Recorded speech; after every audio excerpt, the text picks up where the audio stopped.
Hola. A ver, pensemos en esto. ¿Y si la mejor forma de aprender no fuera escuchar, sino hacer? Hoy vamos a meternos de lleno en las metodologías activas, un enfoque que la verdad está cambiando las reglas del juego en las aulas al poner a los estudiantes en el centro de la acción. Arranquemos con una pregunta que es clave. ¿Qué se nos queda más grabado en la memoria? ¿Una clase en la que solo escuchamos pasivamente?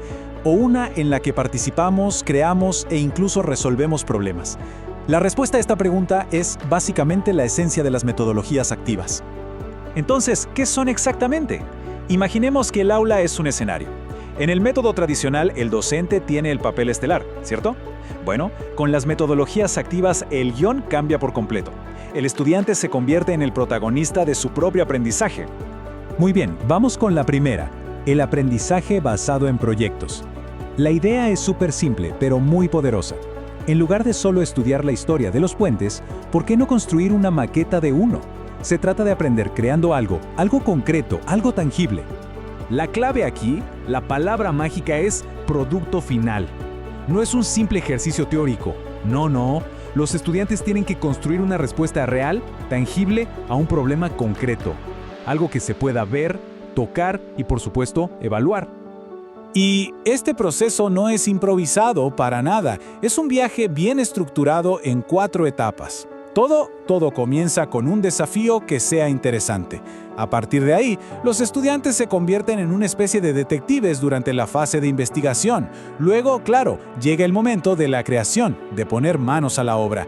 Y finalmente, una etapa crucial, comunicar sus hallazgos, mostrar su creación y, muy importante, aprender de la retroalimentación que reciben. Ahora pasemos a otra metodología que, curiosamente, comparte las mismas siglas, ABP, pero tiene un enfoque distinto. El aprendizaje basado en problemas. Si en el anterior la idea era construir algo, aquí nos convertimos en una especie de solucionadores de enigmas. El foco pasa del producto a la solución. Y aquí la palabra clave es auténticos. No estamos hablando de los típicos problemas del libro de texto con una única respuesta correcta. No, se trata de desafíos complejos, del mundo real, que obligan a los estudiantes a trabajar juntos, a investigar y a construir una solución que sea lógica y que esté bien fundamentada. El camino para llegar a esa solución es un proceso súper riguroso de pensamiento crítico. Primero, se analiza el problema hasta entenderlo bien.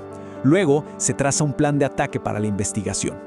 Una vez que se tienen los datos, se diseñan y evalúan distintas soluciones posibles, para al final presentar y defender la que se considera más sólida. A ver, para que quede súper claro, el aprendizaje basado en proyectos culmina en un producto, y el aprendizaje basado en problemas culmina en una solución. Una diferencia que puede parecer sutil, pero que es, en realidad, fundamental. Y esto nos lleva a nuestra tercera metodología, el aprendizaje basado en investigación. Aquí, el objetivo principal es el proceso en sí mismo, o sea, el proceso de investigar, de aprender a hacer preguntas y encontrar respuestas de una manera sistemática. En este caso, lo crucial no es tanto la respuesta final, sino el dominio del proceso, el cómo se llega a ella. Se aprende a formular preguntas potentes, a buscar fuentes que sean fiables y a construir conclusiones que se basen en evidencia.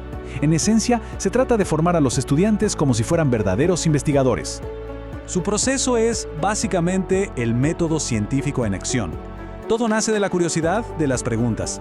Después viene la recopilación de datos, que lleva a conclusiones basadas en evidencia. Luego se comunican los hallazgos y, un paso que es fundamental, se reflexiona sobre qué se aprendió y cómo se aprendió. Bueno, ya hemos visto 3 metodologías distintas, pero todas, absolutamente todas, comparten un objetivo común, un hilo conductor que las une. Y ese hilo es el desarrollo de competencias. El objetivo final no es aprender materias por separado, como si fueran cajitas, matemáticas por un lado o historia por otro.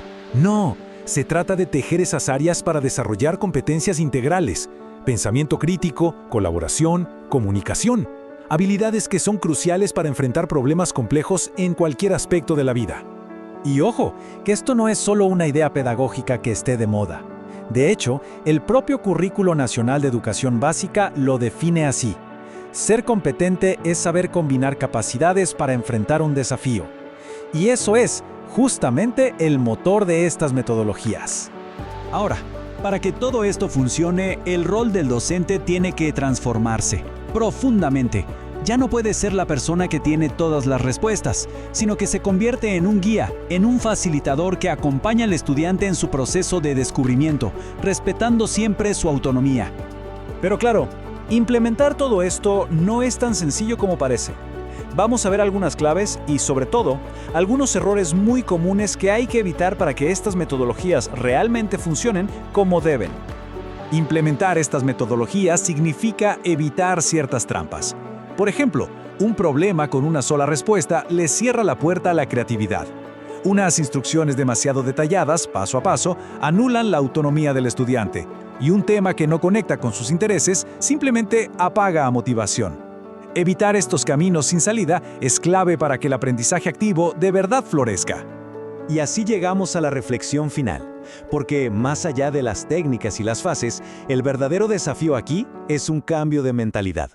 La gran pregunta que queda en el aire es, ¿estamos listos como sistema educativo, como docentes y como sociedad para de verdad cederle el protagonismo al estudiante? Ahí queda la inquietud.